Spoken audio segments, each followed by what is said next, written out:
Nossa, foi uma época maravilhosa, a gente tocava com todo mundo, né, cara? Tinha muitos eventos, né? Nossa, a gente fez vários shows aqui, sabe, aqui no Rio de Renato Janeiro, Russo, São Paulo, não, o cara todo, Lobão, RPM, Caetano. Lobão, todas as bandas surgindo, Nenhum de Nós, o Paralama do Sucesso, o Nossa. Titãs, o Barão Vermelho, sabe, RPM, todos. Eu fiz Nossa. show em Curitiba aqui com o Titãs, eles estavam lançando Sonífera Ilha, a gente estava lançando Operário Padrão. No mesmo, quer dizer, no mesmo dia, tocamos no mesmo show no Rio de Janeiro, a gente fez vários shows assim também, e estava sempre no meio da turma, né? Nossa, quando eu estava tocando em banda, então, na época, porque a nossa era rock clássico do Brasil, que eu tocava também, e hard rock, fora também.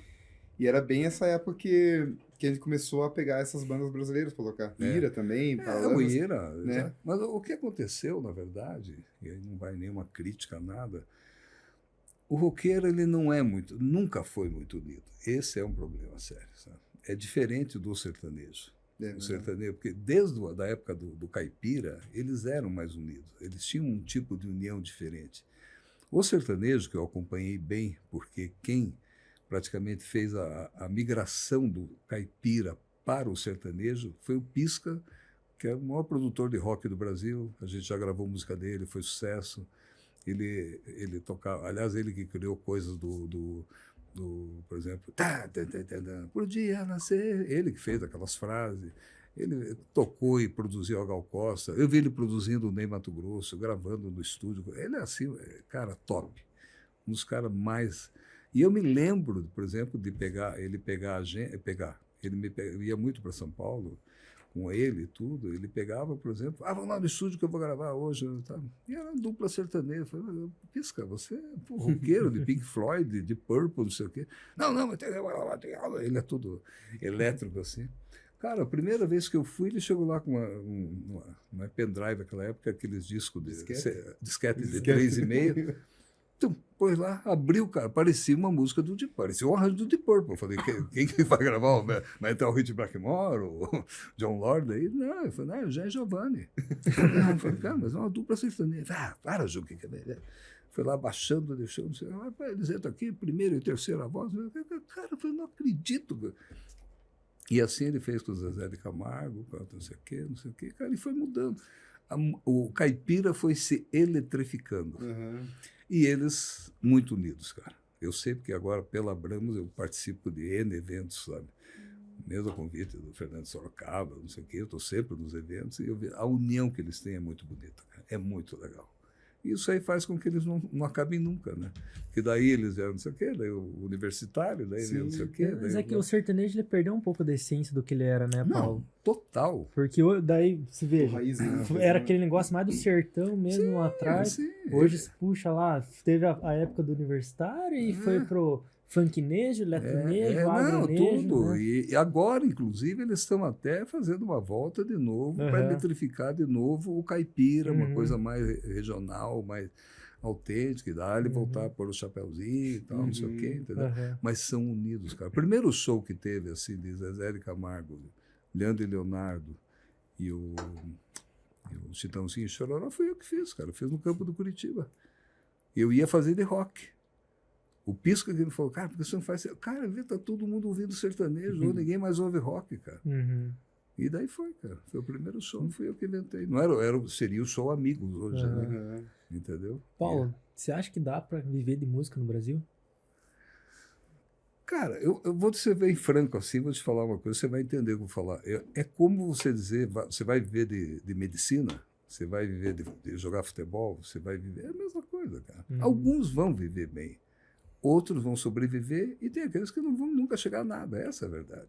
Meu caso, né? Mas eu digo, em qualquer profissão, em qualquer profissão vai ser a mesma coisa. Exatamente. Alguns vão se destacar, outros não. Se é melhor ou não é melhor, aí é um outro assunto. Entendeu? Tem locais que dão mais prioridade para música, né? E tem outros que não. Eu, por exemplo, toquei 8 anos e não foi. Não foi. Então. Por quê? Porque Campo Largo, principalmente, não era muito adepto a fortalecer a música local. Curitiba tinha, ali no Largo da Ordem, na época, tinha o Lemes Bar, Jonkers ali, que tocavam rockzinho e era meio que centralizado ali, né?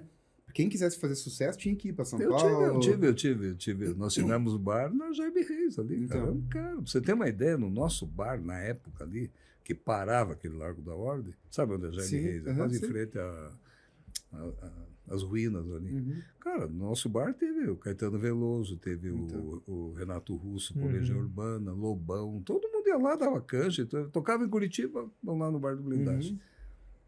Alceu Valença. Mas se entende, Paulo, que a música, essa parte mais cultural no Brasil é valorizada como deveria, cara? Porque mas eu acho que vou de novo cair na mesma coisa. Eu acho que toda profissão é assim. Não é porque o cara se formou em medicina que ele vai ser um excelente médico ou vai ganhar dinheiro com isso. É a mesma coisa. Você vê quantos talentos que jogam futebol pra caramba, que você vai ver na várzea, molequinho, às vezes come a bola, ele vai chegar a algum lugar? Não, se ele não for para uma escolinha que não sei o quê, não for olhar por um olheiro, ele não vai fazer nada, cara, não vai acontecer. E a música é a mesma coisa. E daí você vê, que eu não tenho nada contra, vou citar por citar, o rapaz da Caneta Azul, por exemplo. Entendeu? Cara, esse cara, ele tem um marketing brabo, cara, porque ele está nos Estados Unidos, cara, e continua sendo a música dele, eu não consigo entender. E não é uma crítica, eu estou dizendo, eu não vejo. Mas eu entendo, porque no caso ele explodiu na época certa, que a mídia é mais fácil, né, Paulo? Mas cara, eu vi esses dias ele nos Estados Unidos, cara. Cara, como é que ele está lá, entendeu? Então, isso que eu digo. Sim. Eu estou dizendo, não é uma crítica à música dele, eu estou dizendo que não tem parâmetros na música você dizer, isso aqui vai estourar, isso aqui não vai estourar, entendeu? Entendi. Eu lembro, por exemplo, quando eu trouxe a fita, porque era fita cassete na época do primeiro LP, eu fui na casa do Leminski mostrar para ele, e então, o Gilberto Gil estava lá e tal, não sei o quê, daí ele perguntou, qual música que vão trabalhar? Eu falei, Oração do Suicida, e ele falou, não. A música que vai tocar não vai ser Oração Suicida. A música que vai tocar vai ser Marinheiro. Qual que tocou? Marinheiro. Entendeu? Quer dizer, eu não acreditava. Mas essa música a gente fez Chacrinha, fez todos os programas de televisão que tinha, a gente fez com Marinheiro. Entendeu? Sabe? Então você não tem. Não tem muita base. Você não é o dono da verdade. Assim. Quando a gente fez o segundo, que o sucesso foi Se Eu Tivesse, por exemplo, a gente terminou de gravar, eu até combinei, eu falei, cara, vamos fazer o seguinte, vamos convidar os caras de rádio para vir ouvir a música aqui, eles escolheram, porque a gente sempre teve acesso às rádios aqui, sempre teve um grau de amizade, a gente sempre visitou, sempre conversou, sempre pediu opinião, entendeu? Então tinha um relacionamento muito bom, assim.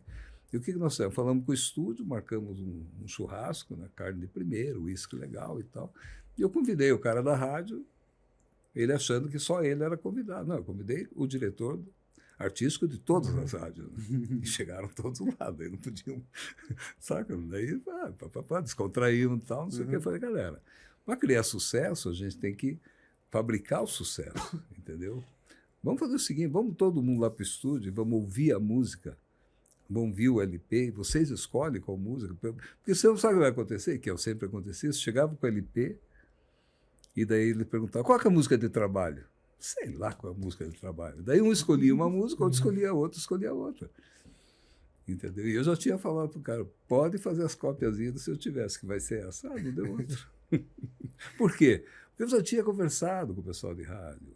O outro da banda já tinha conversado. Então, pô, essa música tem uma pegada. Eu falei com o cara de uma gravadora, cara, essa música... Então... A gente deu a decisão para ele, mas meio que já sabia que essa aí seria o foco. E não deu outro.